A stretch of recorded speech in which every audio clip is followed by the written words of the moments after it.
M-1 Global. Уважаемые поклонники смешанных боевых единоборств и исторического фехтования, представляем вашему вниманию бой по правилам исторического фехтования. В синем углу рейджа спортсмен из города Калининград представляет клуб «Западная башня». Встречайте! Евгений Беденко!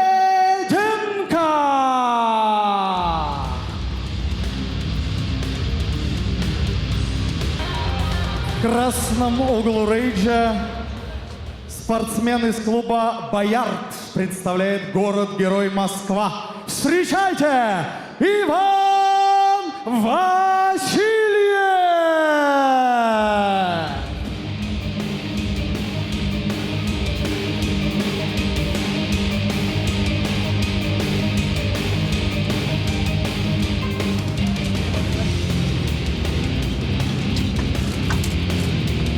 Иван Васильев! Москва!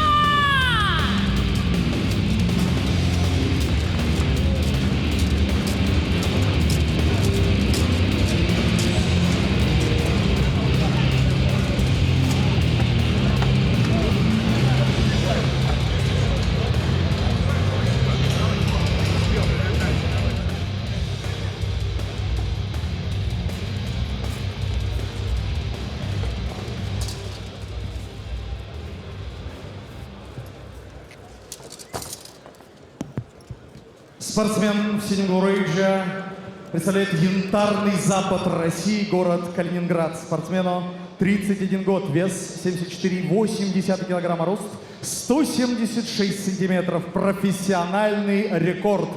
В 7 поединках всего одно поражение. Победитель турнира «Белый замок». Серебряный призер чемпионата мира «Битва наций». Победитель международных зарубежных турниров по историческому фехтованию. Рыцарь из города Калининград представляет клуб «Западная башня». Аплодисменты! Евгений Беденко! И его соперник в красном углу. Ему 32 года, вес 75,5 килограммов, рост 173 сантиметра, профессиональный рекорд. 11 побед, всего 2 поражения.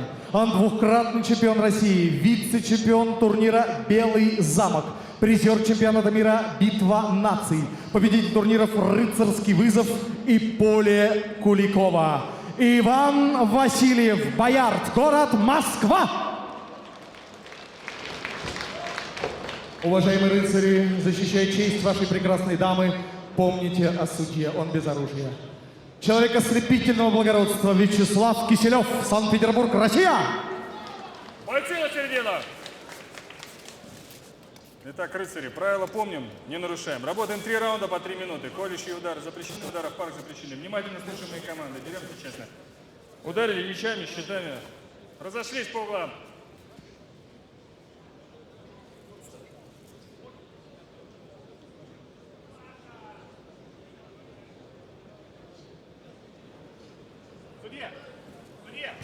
Судья, время. Готов. Готов. Бой! And we're back, ladies and gentlemen, for a fight between Eugene Bеденко and Iván Vasilev. And this is the first fight of the official M1 medieval project. As the night fighting project started by M1, it's 3-minute rounds. It's always a feeling out process in the beginning before strategies really take into effect.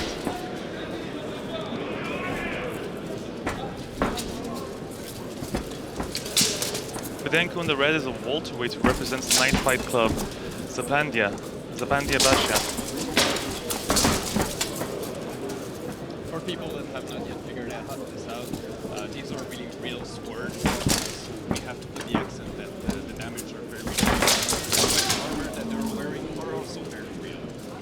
But interestingly enough, over the past 10 years, the armor's gotten lighter. So for someone who's well-trained and has the necessary stamina, apparently, and I've spoken to several of the knights over the past few days, apparently they don't really feel the armor when it's on. And if you use it correctly, it actually minimizes any sort of trauma that you receive. They don't complain about all sorts of things like general injuries that MMA fighters get, ACL injuries, knee injuries, hand injuries. They rarely complain about such things. What they do complain about is if they don't use their helmet properly, there could be some trauma.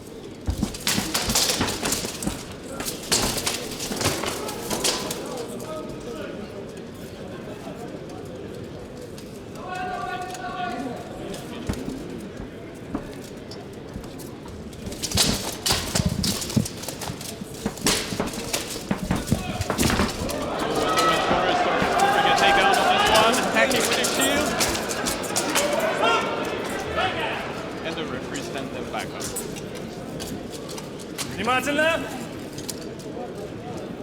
Seems like there's some trouble with the red corner. Has to pull it again. As you can see, ladies and gentlemen, there are takedowns here, there are shots, you can punch, you can elbow, you can do all sorts of things, and the fight can be finished. Whilst a lot of these fights do go to decision, these two fighters in particular have had a history of finishing fights, believe it or not. In red, Ivan Vasilev is the two-time Russian champion, won in both 2013 and 14. He's the vice champion of White Castle tournament and a multiple prize holder of the Clash of Nations. And he holds an 11-2 professional record. It should be noted that his opponent in the red, Eugene, is actually slightly less experienced, holds a 6-1 record. But he's also won the Clash of Nations tournament where he's also a vice champion. So this is very interesting, two Russian champions, and it's very clear that they're both very talented. The use of the sword, which is also blunt. You should note that it's a blunt instrument. We even see the sparks when they hit. Stop! Время! And Stop! this is the end of the first. As I said, ladies and gentlemen, it's 3 3-minute rounds.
Back for the second round after an entertaining first round of action.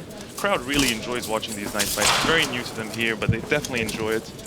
These are very spectacular. You gotta have this. It's a special attraction. As you can see there, that there was a strike to the helmet, and to explain the point system a little better, strong strikes using the sword or the shield. If it hits the armor, the referee can, and there's judges on the side, the referee can award a point. Takedown, as we saw in the last round, is worth 5 points. There are 4 judges at ringside judging it, and if for any reason we end up with a draw, split between two judges on one side, 2 judges on the other, there is a 5th judge who decides who is the victor.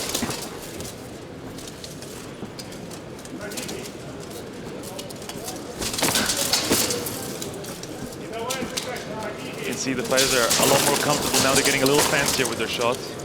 Even attempting a spinning back kick. There was a spinning back kick, there was a spinning back fist earlier. It's getting very interesting now. Surprising that they can pull up these moves even though they have those armors. I guess, as you were mentioning, that the light armors are helping with those moves. Well, you still need some extreme stamina. You need to be extremely fit to be able to wear all that and still maneuver for 9 minutes. It's just... It must be very difficult to read I'm sure years in they're used to it. Many of these fighters have been fencing and doing all sorts of historical fencing for 10 to 15 years now. Many of them started in junior high, for instance. They take an interest in it and then it just becomes a hobby to them. I think with the new popularity of, for example, series like Game of Thrones or movies, Lord of the Rings, I think maybe the sport is now coming back. And as we see, the level is pretty high, so it's impressive to see here right now tonight in Moscow. Of course, it was M1 Global founder Vadim Finkelstein who came up with the idea to introduce M1 Medieval after he joined forces with Artem last year. It was very interesting to see on M1 on his 50th birthday, and for M1 Global 50 it was the first night fight. That's when it took place, and it blew fans away at that point. So since then he has decided to start up M1 Medieval, which at this rate we're going to be seeing more about 8 to 10 fights of this kind over the year, and over the coming years we're going to start seeing weight classes develop and championship belts and all sorts of things. Believe it or not, at one point it could become its own faction, its own affiliate of M1.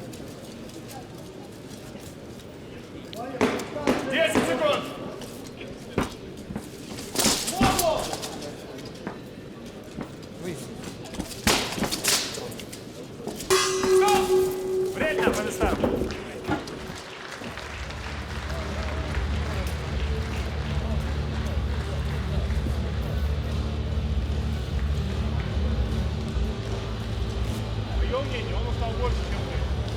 Сделай серию моментов. Щит, меч, щит. Огонь. Ты побороться не мешает. Ничего страшного, молодец, пойдет. Хотя прикольно.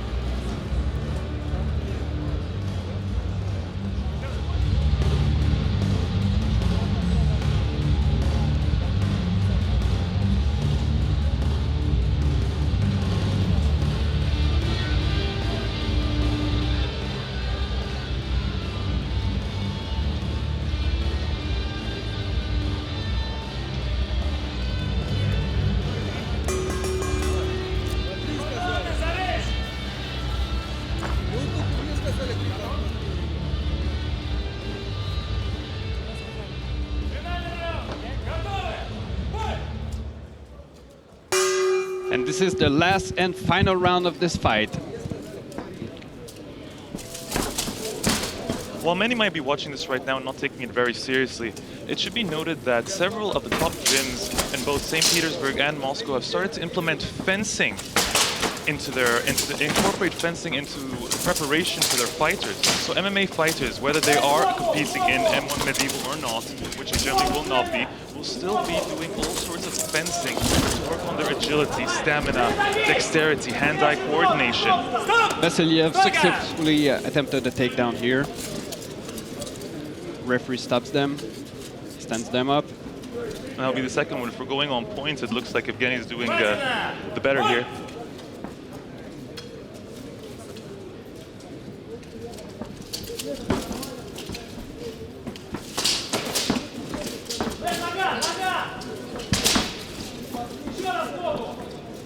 The hand-eye coordination is just so impressive. Their ability to attack and defend at once, it's just very interesting to see.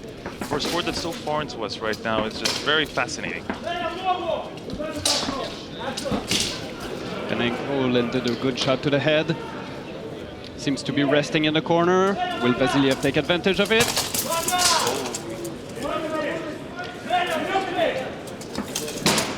Bedенko seems really tired in this third round. Vasiliev looks like he's going to take advantage in the third round. You should not let him rest. He should attack right now. Referee calls a stoppage. The gloves needs to be adjusted.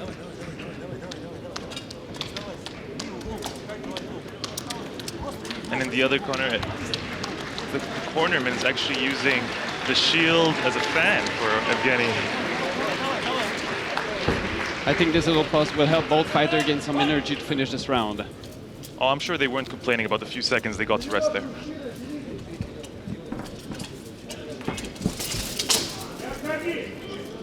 It should be noted, ladies and gentlemen, that shield strikes to the face do count for the same points that a strike with a sword do.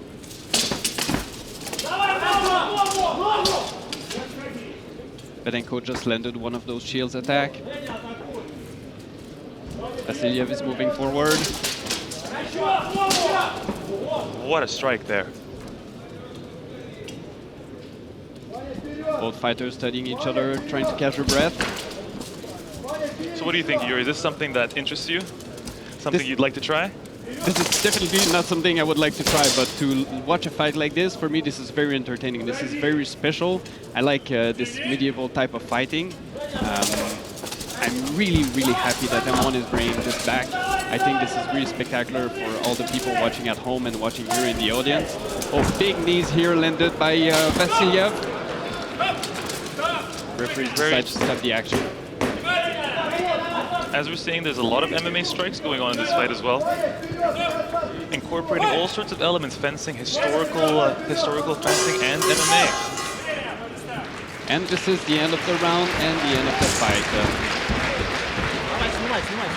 Let's see what the judges have on their scorecards.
Уважаемые дамы и господа, решение судейской коллегии со счетом 58-55.